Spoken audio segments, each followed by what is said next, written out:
I've been teaching high school history for almost 15 years now. Most of the time, I genuinely love my job. I enjoy bringing the past to life, weaving stories of ancient empires and revolutions into lessons that, hopefully, stick with the kids long after they've forgotten how to balance a chemical equation or solve for X.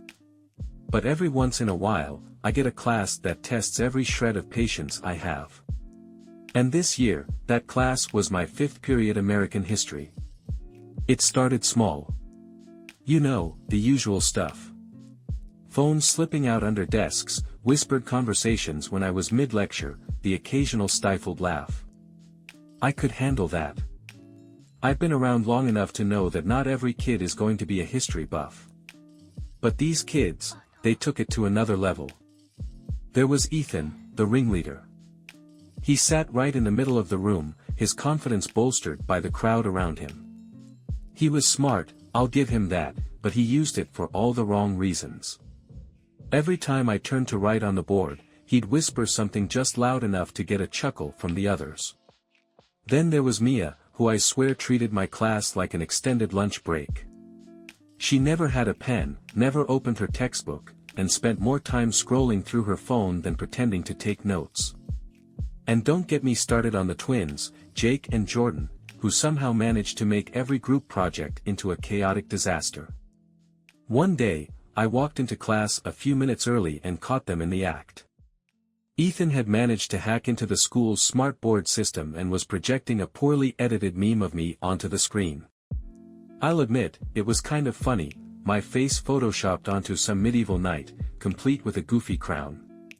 But the whole class erupted in laughter, and any control I had over the room vanished.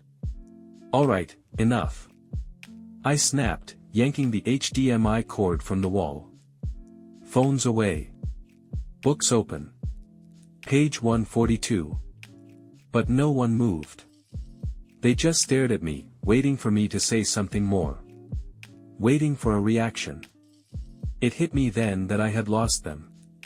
I was just the guy at the front of the room, trying to teach a bunch of kids who couldn't care less. And I wasn't going to win them over with history. Fine, I thought. If they wanted to play games, I'd play too. The first step in my plan was subtle. I started calling on Ethan every single day. But not with the easy questions. I dug deep into the curriculum, pulling out obscure facts and asking him to connect the dots. Ethan, can you explain the economic impacts of the Embargo Act of 1807 on New England merchants? His blank stare was golden. I took it further with pop quizzes. I made them as detailed as possible, filling them with the tiniest facts from footnotes and optional readings. When the class average dropped to a solid D, I played the concerned teacher. I passed back the tests with furrowed brows and gentle sighs. I don't know what's happening, guys. Maybe we're not paying enough attention in class. I let the silence stretch out, the weight of their poor grades sinking in. And when it came to group projects, I had a little fun with the assignments. I made sure Ethan and Mia were in the same group, two leaders who couldn't stand each other. The twins, of course, ended up with the quietest kids in class, the ones who would rather take a 0 than speak up. The chaos that followed was almost too easy to watch. I never outright punished them. I just turned their own behaviors against them. I could see the change happening slowly, as the jokes became fewer, the whispering stopped, and for the first time, they started taking notes. But this was only the beginning.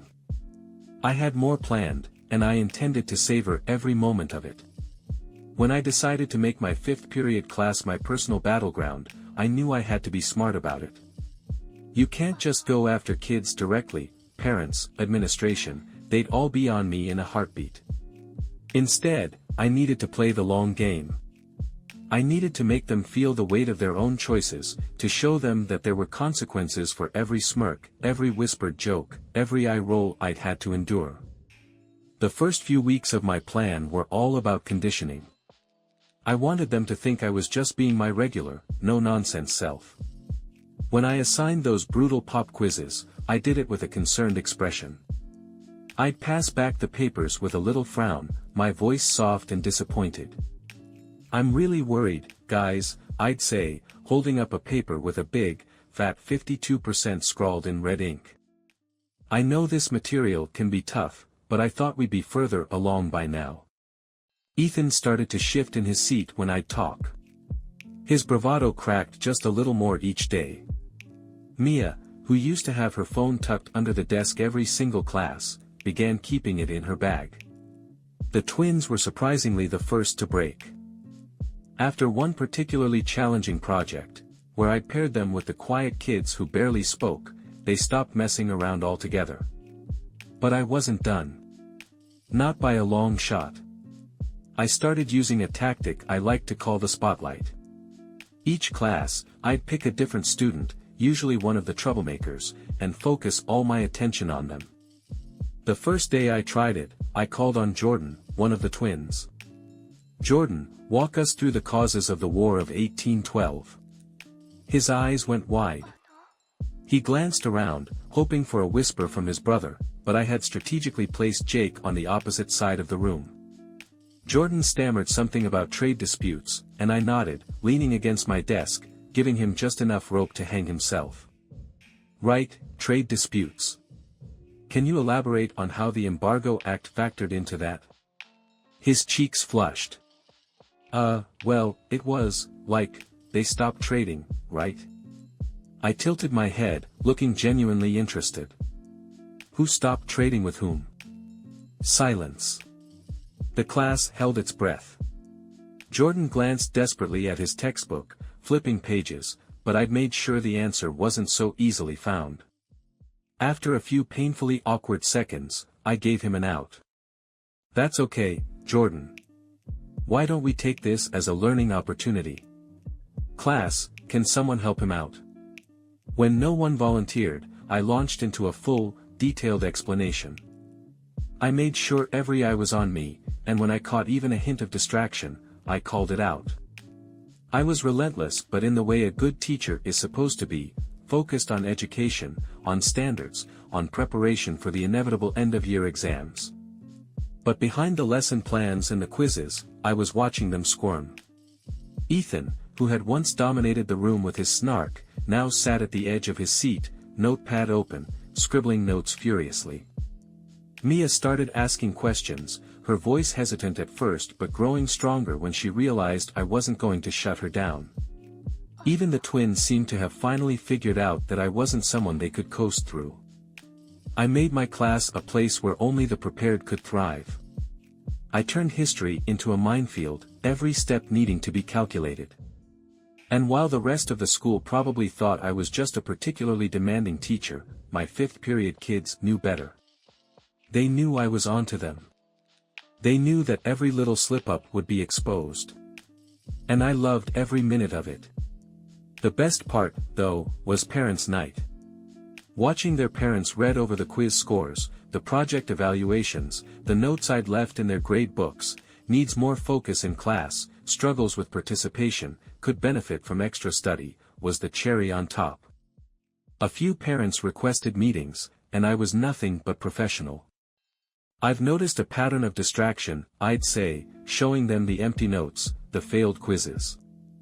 "I'm just worried they're not engaging with the material."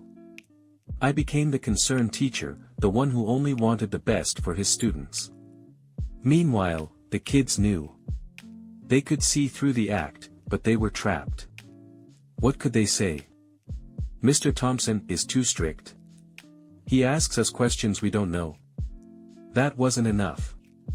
And with each passing week, I could feel the shift. The class became quieter, more focused. When I asked a question, I got tentative but thoughtful answers. I assigned essays and saw actual effort put into them. But the revenge wasn't just about getting them to do their work. It was about watching them struggle under the weight of their own making. It was about giving them just enough pressure to sweat, to feel what it was like to be on the other side of the jokes. And I wasn't finished. I had one more ace up my sleeve. Something that would seal the deal and leave them with a lesson they wouldn't soon forget. But that's for next time. I'd set the stage perfectly. The troublemakers had been reduced to quiet, note-taking shadows of their former selves. The rest of the class was cautiously optimistic. Those who had always put in the work were finally getting the attention and praise they deserved. But for me, the real satisfaction lay in the final move, the one that would tie up my little revenge plan with a neat, satisfying bow. The school year was winding down, and with finals approaching, the pressure was on. The administration had started rolling out standardized tests, and I knew exactly how to use this to my advantage. I introduced a review game, something I'd done in previous years, but this time, I had a twist. I told the class we'd play a history trivia game, teams, buzzers, the whole deal. What I didn't tell them was that the questions I had prepared for each student were tailored specifically to their weaknesses. Ethan. I made sure his questions revolved around the minutiae of the Reconstruction era, something he'd always skimmed over. Mia's questions were heavy on dates and legislation, areas where she consistently struggled. The twins. I split their topics entirely, giving Jordan all the military strategies of the Civil War and Jake the economic impacts of the Great Depression, knowing they couldn't share answers this time. When the game started, the first round was deceptively easy. I let everyone score a few points, the classroom buzzing with excitement. Then, as the game went on, I gradually turned up the difficulty. The faces of the troublemakers began to shift, from confident to confused, then to panicked. Ethan, who authored the Wade Davis bill, and what were its key provisions? I asked, my voice calm and encouraging. He stumbled through a half-answer, his voice cracking as he tried to piece together what little he remembered. It was, like, something about Reconstruction. Not quite, I said, flashing a small, tight-lipped smile. Anyone else? Mia's turn came next. Mia, can you outline the key differences between the Civil Rights Act of 1866 and the 14th Amendment? She blinked rapidly, her fingers drumming nervously against her desk. I think one of them was about citizenship. Close, but not enough. Let's break it down together. By the end of the game, the scoreboard was a brutal reflection of my strategy. The usually quiet, hard-working kids had racked up points, their hands shooting up for answers, their voices finally being heard. Meanwhile, my usual troublemakers sat in silence, their faces flushed, eyes cast down at their desks. The real kicker came when I announced that this game counted as a test grade. I'd slipped it into the syllabus weeks prior, in one of those blocks of text kids rarely read. Ethan's hand shot up, his voice wavering. Mr. Thompson, that's not fair. You never said. Oh, but I did, I interrupted gently, pulling out the syllabus. It's right here. Page 2, under Participation and Assessments. You must have missed it. The classroom was silent. I could see the realization wash over them. They had set themselves up for this. Every ignored lecture, every phone hidden under the desk, every whispered conversation instead of notes, it all led here. In the days that followed, I met with a few parents. Ethan's mom came in, her tone just on the edge of accusing. My son says you're targeting him, she said, her voice a mix of concern and defensiveness. I'd prepared for this. I slid over a stack of his quizzes, each marked with honest grades. I showed her his empty notebook, the assignments handed in late or not at all. I spoke softly, professionally, laying out a case that made it clear that Ethan's struggles were his own doing. By the end of our meeting, her expression had shifted from anger to resignation. When finals rolled around, my fifth period class was the quietest I'd ever seen. Kids who had once mocked me were now poring over textbooks, scribbling notes, actually asking questions. I helped them, of course, I was still their teacher, but I didn't make it easy. I wanted them to earn it, to feel every bit of the struggle they'd put me through all year. The end-of-year results were as expected. The kids who cared from the start did well, and the ones who didn't, well, their grades reflected their choices. I finished the year with a sense of satisfaction, not just because I'd finally gotten a little payback, but because I knew I'd done my job. I'd taught them history, sure, but I'd also taught them something more valuable: accountability. And as they filed out of my classroom for the last time, I caught Ethan's eye. There was no hatred there, no rebellion. Just a quiet understanding. "Have a good summer, Mr. Thompson," he mumbled, his voice small but genuine. "You too, Ethan," I said. "And good luck next year." I packed up my classroom that afternoon, already thinking about the new batch of students I'd meet in the fall. The slate would be wiped clean, but I knew one thing for sure: no one was going to mess with Mr. Thompson. I teach English literature at a mid-sized university. You know the type: red brick buildings, overworked staff, and a student body split between eager learners and entitled brats.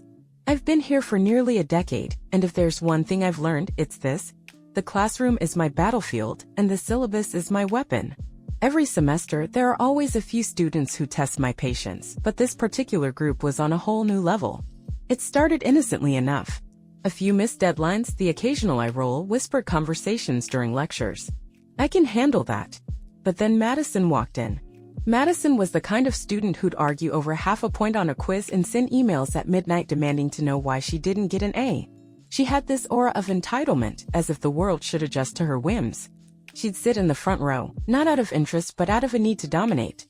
Whenever I asked a question, she'd jump in, sometimes not even raising her hand, turning every discussion into a platform to showcase her supposed brilliance. "Actually, Professor Moore, I think the author's intention was more nuanced," she'd say, with that sickly sweet tone that barely masked her condescension. The other students couldn't stand her. I couldn't blame them. I'd watch as eyes rolled and quiet sighs escape when she started one of her monologues. But it wasn't just her. There was a small clique that seemed to feed off each other's bad behavior. Michael was her sidekick, a perpetual underachiever who had a knack for copying homework and a blatant disregard for deadlines. He was the kind of student who would sit at the back, phone out, probably swiping through dating apps while I explained Shakespearean sonnets. And then there was Chloe. She wasn't as loud as Madison or as lazy as Michael, but she had mastered the art of passive aggression. She'd ask questions that weren't questions at all, just veiled criticisms. "Are we sure this is the best use of our time?" she'd say, as if my lecture on literary analysis was beneath her. The trio quickly became a thorn in my side.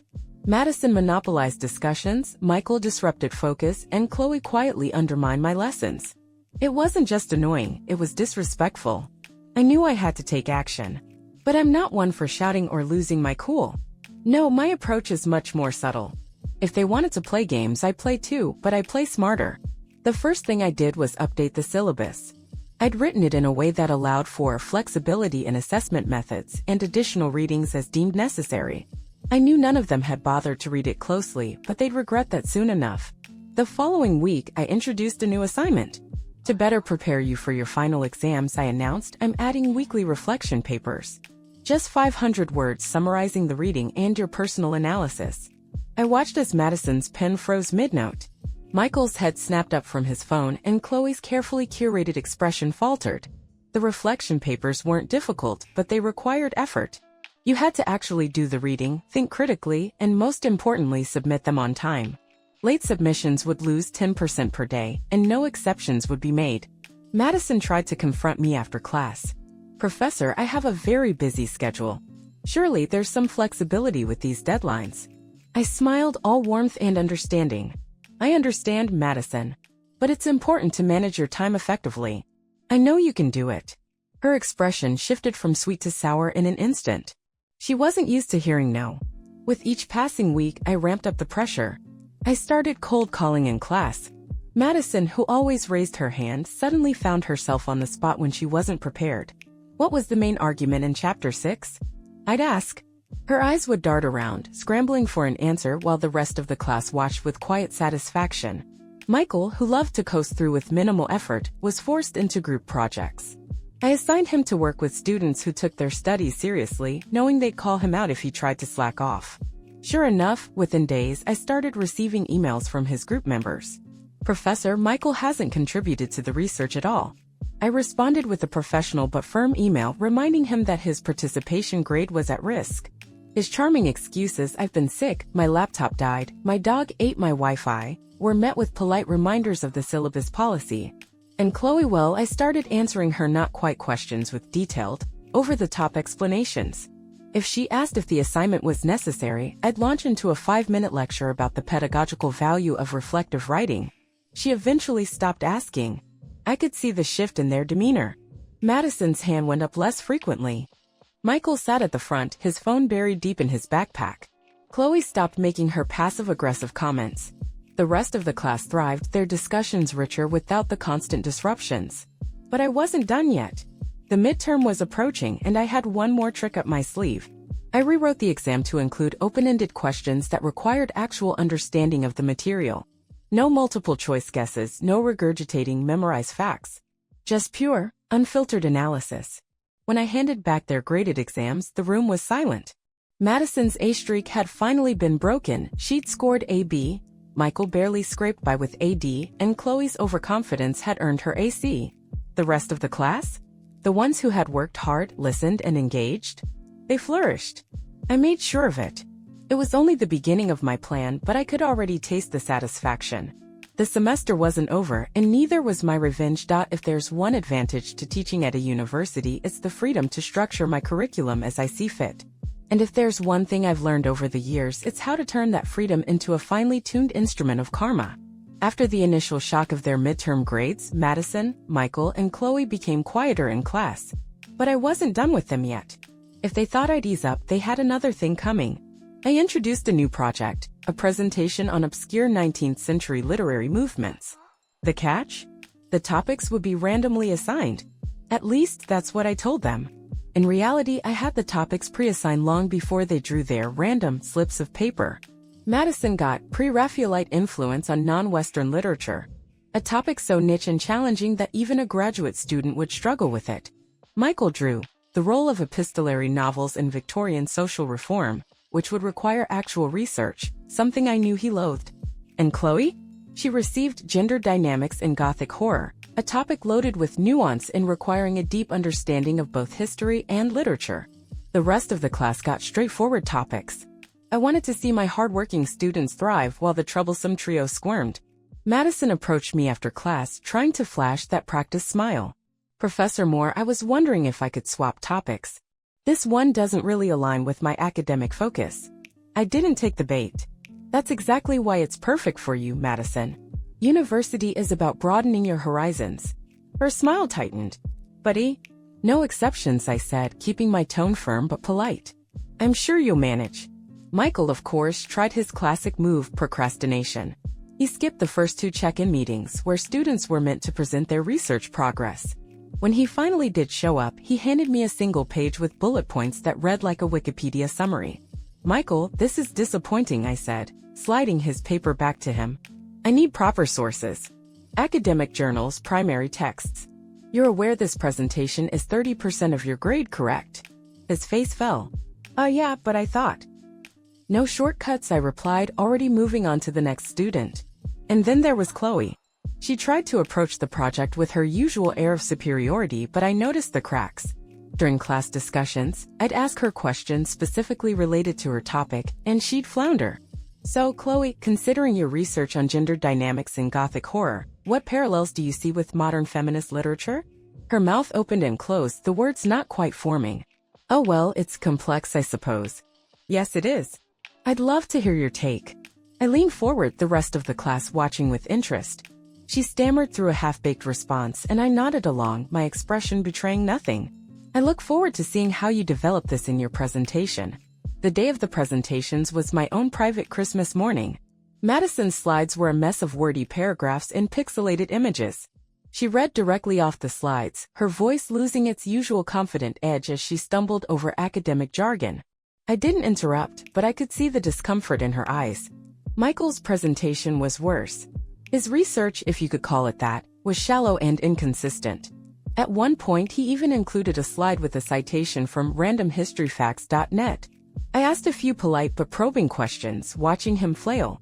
His classmates, who had been on the receiving end of his disruptions all semester, sat with arms crossed, barely hiding their smirks. Chloe's presentation was a masterclass in overconfidence and under-preparation. She tried to wing it, but with a topic as intricate as gender dynamics, you can't fake it.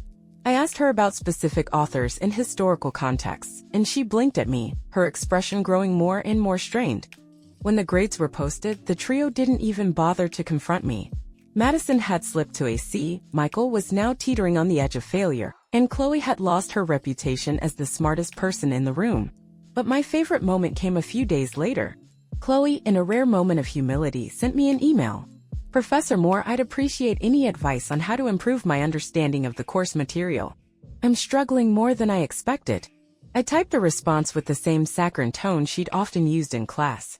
Dear Chloe, thank you for reaching out. It's wonderful to see your commitment to learning. I recommend starting with the course readings, taking thorough notes, and perhaps dedicating extra time to research outside of class. Office hours are open if you'd like to discuss this further.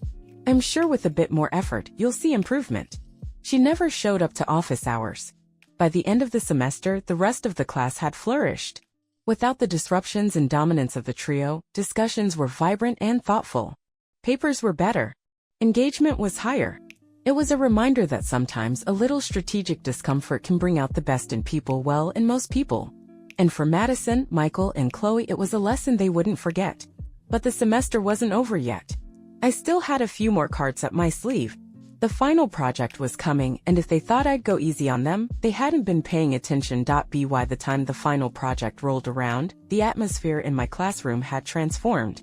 The rest of my students were thriving, debating, discussing, and actually enjoying the material. But Madison, Michael, and Chloe sat at the back, heads down, clearly rattled by their mid-semester experience. I wanted to think they'd learned their lesson. That they'd realize maybe, just maybe, coasting through life on charm and shortcuts wasn't going to work forever. But that hope was quickly squashed. One afternoon, I overheard Madison in the hallway whispering to a friend, "I don't care. I'm just gonna buy an essay. There's this site that does custom work, and Professor Moore won't even know." I felt a pang of disappointment. Not because she was trying to cheat, but because she thought I was that naive. Michael, too, was up to his old tricks. He missed several of the project workdays I'd scheduled, and when I confronted him, he muttered something about a family emergency. I knew for a fact he'd been at a frat party the night before, his social media flooded with blurry red cup photos. And Chloe? She'd been trying to charm other students into giving her their research notes. I got an anonymous email from one of my more diligent students, forwarding a text conversation where Chloe had offered to help them with assignments in exchange for their work. Enough was enough. The final project was a research paper and a presentation designed to test both analytical and presentation skills. I decided to play along. If they wanted to cheat, I'd let them walk right into their own trap. A week before the project was due, I announced a random spot check. Each student would have to submit a draft of their project and present a short summary in front of the class. My real students barely blinked, they were prepared. But the troublesome trio? They looked like deer in headlights. Madison's draft was a patchwork of sentences with mismatched fonts and strange phrasing. A quick Google search confirmed my suspicion it was plagiarized. Michael's draft was even sloppier, with entire paragraphs lifted from Wikipedia, hyperlinks and all. And Chloe? She handed in a paper that was bizarrely generic, the kind of essay that felt like it had been generated by an AI. During their presentations, I asked targeted questions. Simple ones, just to see if they'd actually read their own papers. Madison, could you elaborate on the influence of pre-Raphaelite literature on modern Eastern narratives? Her face turned white. Oh well, it's, a lot of influence, really. I let the silence hang in the room, her classmates looking on with a mix of pity and satisfaction. Can you give me a specific example? She stuttered through a vague answer, and I moved on to Michael. Michael, you mentioned the role of epistolary novels in Victorian social reform. What primary sources did you use? He blinked. Primary sources? Yes. Letters, diaries, contemporary accounts. Oh, I didn't. I focus more on, secondary sources. I nodded slowly. Like Wikipedia? A few students snickered, and Michael's cheeks burned. Finally, I turned to Chloe. Chloe, your paper on gender dynamics in Gothic horror was intriguing. What drew you to this topic? She straightened up, perhaps thinking she could talk her way out of it. Well, I've always loved horror. And gender studies are really interesting. That's great. Could you discuss how Mary Shelley's Frankenstein contrasts with contemporary feminist horror literature? She opened her mouth, closed it, then opened it again. Well, Frankenstein is like more about monsters, right? I didn't hide my disappointment. Thank you, Chloe. You can sit down. After class, I sent all three an email. They were required to meet me during office hours. No exceptions. Madison came in first, trying to play the victim. Professor Moore, I've been under so much stress. My family's going through a hard time, and I just couldn't focus on this project. I folded my hands. Madison, I understand life can be difficult, but cheating is not the answer. Your paper was plagiarized. She tried to argue, but I showed her the evidence. After a few minutes, she broke down, sobbing. Michael came next, all bravado. I don't know what you think you've got on me, but I didn't do anything wrong. Your paper was 60% copied from Wikipedia, I said, handing him a highlighted printout. That's not research. That's theft. He stared at the paper, his confidence deflating. Can I redo it? No, I said firmly. You're receiving a 0 for this assignment. Chloe was last. She sat across from me, arms crossed, defiant. I didn't cheat, she said before I even opened my mouth.